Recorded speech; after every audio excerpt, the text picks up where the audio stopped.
This Chat with the Experts is brought to you by Angie's List on 93 WIBC. Welcome back to Chat with the Experts, brought to you by Angie's List. I am Kyle Hawk, and I tell you what, today's conversation has been right on the money. We're here with Pete the Planner, talking all about personal finance, and we were just talking before the break about how to approach the financial conversation as you age. And one thing that really seemed obvious from our conversation was that the sooner you start planning, the better. And I wondered, Pete, as you talk with people, do you find that it gets more difficult to develop some of these healthy financial practices the longer you wait to actually start taking it seriously? Yeah, I mean, if your financial life is built on a very shaky foundation from a fundamentals and behavior standpoint, you're going to get in trouble. And in fact, in your 40s, things get more difficult. In your 50s, get more difficult. Your financial life actually gets harder, not easier, which is a shocking lesson for people to learn. I'll also say you have more ammunition to do more damage the older you get because you're extended more credit lines, and the stakes are higher. And so I would say, this is nuts, but I would say your late 20s to mid 30s are the easiest time of your financial life, and the hardest are your late 40s to your early 50s. As we talk about, big life events that come up and talking about your finances, maybe the biggest is home ownership. And on the show, we talk about the home a lot, home improvement, and what to do once you're in the home. But for people that are going into that process of buying their first home, it's daunting. I mean, how should you actually approach that conversation if you're considering it? Yeah, you should understand that being able to afford a house payment isn't necessarily indicative of being able to afford the house. Yeah. I remember as a kid getting the computer catalog when you could buy laptops mail order. And I remember as a 13-year-old thinking I was going to buy several laptops because they were $11 a month. Okay. And so I was like, I can afford that. I'm going to have like NASA in my bedroom. Right. From a housing standpoint, just because you can afford the payment, or in other words, just because someone allows you to borrow money and make that payment possible doesn't mean you can objectively afford it. Yeah. I like people to spend about 25% of their take-home pay on a mortgage payment, especially Midwesterners, especially people using a 30-year mortgage around that 25% mark. A bank will allow it to be up to 51%. And that gap, that chasm that exists between 25 and 51 is sort of the death knell of people's financial life. Yeah. So obviously you can know the information about, this is what I need to know before I buy the home. But still, a lot of times people buy homes and they're not ready. And you have this really great podcast called Ask Pete the Planner. And it's great because you get to hear people's stories about where they're at, and you kind of help them navigate these decisions. Have you found any, telltale signs that you're just not ready to buy your first home? Well, I mean, if you had to wipe out your emergency fund in order to buy the house, that's a problem. I mean, Angie's List exists to help consumers find great service providers, which is to suggest people's homes need service. Sure. Which means if you have no emergency fund to fix the things at your house, I have a rental property and the water heater went out a few weeks ago, $1,100, done, right? Yeah. No emergency fund, that creates a lot of financial problems if I didn't have one. And so I think homeowners need to understand wiping out your emergency fund for your down payment is a terrible idea. We like to see people put at least 10% down on a home, not because it's some magical number, but Kyle, for me, it means you have the wherewithal to consistently scrap together a couple nickels, and all of a sudden you have the propensity to save. Right. If you lack that propensity to save and to create margin, cash flow on a regular basis, it's not for you. Yeah. And it's all right, man. I mean, homeownership is, in my opinion, not the American dream, right? Yeah. It's certainly got convoluted into that setting, but it's not. And I think people feel pressure, and culturally they feel pressure to become a homeowner even when they shouldn't. Yeah, I agree wholeheartedly. And obviously it's your job to get this information out to people beforehand. But as we all know, not everybody's going to hear it or even listen to it. And somebody may have gotten themselves into a situation. They purchased their home. Now they're in over their head. Yeah. What happens at that point? Is there anything that you can do? Well, I mean, anytime there's a cash flow crunch of that capacity, you get two things. So you can cut expenses or increase income. I'm a big fan of a second job if you really... I'm into extreme solutions. Sure. And not that every situation calls for one, but... From housing solutions or housing problems almost always need extreme solutions. I'm going to work a second job. We're going to sell our house. Yeah. Very rarely does behavior change fix a housing problem because it's a big mistake, not a little mistake. Yeah. The two biggest mistakes I've ever made in my life were housing related, the purchase of a home.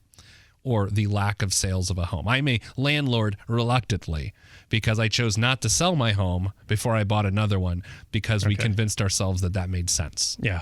Yeah. It can really, if you're not ready to go into it, if you haven't asked the right questions, it can be troublesome once you're there. I want to talk a little bit about debt as well, Pete, because this is obviously something that affects a whole lot of Americans, and it can be really a daunting thing to face. And you've spoken before about pleasure versus satisfaction when it comes to our spending. I wondered if you could expand on that a little bit and talk about how it relates to potentially poor financial decisions.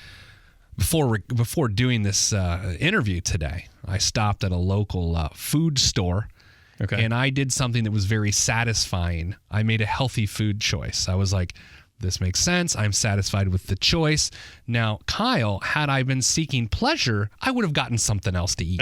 Right. And the first couple bites of that double, triple cheese and bacon pork burger would have been the best thing that I'd ever experienced. And then the next 80 bites would have been regret and disdain for my own being. So pleasure and satisfaction. Pleasure is when you seek instant gratification, and what happens after that is just up in the air.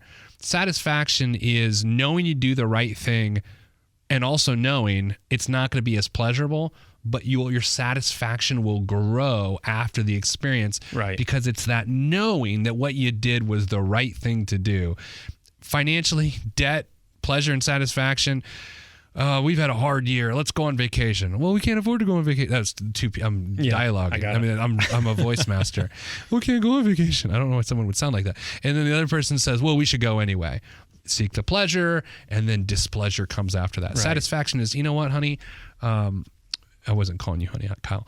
Still role playing. I mean, this is theater.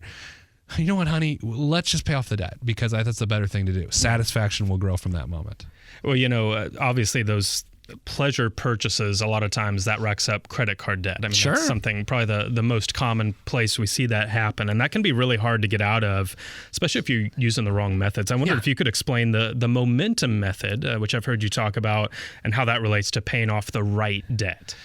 People demonize debt, but they should demonize their decision making. Right? It's like, debt's killing us. No. Well, your dumb decisions are killing you. Right. And that's okay. It's not to beat up on someone, but it's hard to not take personal responsibility and to change the habits that it takes to get out of debt. What stings about debt is one thing: the obligation to make a payment every month. It's not the interest. It's not the debt itself. It's the obligation. So if what we're trying to eliminate is the obligation, we have to eliminate the obligations as quickly as possible. That doesn't mean the least expensive way. Because the momentum method, you pay off debts from the smallest balance to the largest balance. You pay minimum payments on everything except the smallest balance. This will cost you more over time than focusing on interest rates. But I don't care because interest rates don't take into account human nature and not staying engaged in the process. So you pay minimum payments on everything except the lowest balance debt. You throw everything you can out of your income. You get to a zero balance, that obligation's eliminated, you move to the next one. Yeah. It keeps you engaged in the process and you keep carrying. Yeah. And so it sounds like that sort of method is going to put some things in place for people once they get out of debt to avoid falling back into debt after it's over. I mean, is that right? Well, I always think why people fix their credit in America. Oh, Kyle, I'll put this to you. You're a smart guy. Great radio voice. Why do people fix their credit? Why? Why do people want to fix their credit, generally speaking? Well, I suppose it would be a couple things. One, the social aspect of it, of being able to say you have a good credit score, but then it allows you to do more things. It requires and allows you to buy new stuff. Yeah. So I would say in order to fix your debt situation, your credit situation, the end game can't be, I got to fix this so I can borrow more. That's absurd. Yep. It's got to be, I need to fix this so then I can build on what I've done, not go back to the well field and fall in the well again. And I think that's what people tend to do is, you know what? We've got some opportunity here, a little margin. This is the month we get paid 3 times instead of 2. Yeah. All right, let's do it. Let's commit to more debt. And it kills them. And it truly kills them. No question.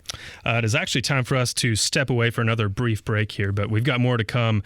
When we come back, we're going to get you up to speed on what's trending, and we're going to talk more about your personal finances. We're cashing in today with our very special guest, Pete the Planner. You're listening to Chat with the Experts, brought to you by Angie's List. More than 2 million members use the power of Angie's List to find and hire great local service providers. Whether you need a plumber or a pet sitter, Angie's List has you covered. See ratings and reviews in hundreds of categories, shop popular offers, and request scheduling assistance directly online. Memberships start at just $9.99 per year. That's less than $1 a month. Join now and get 40% off with promo code WIBC40.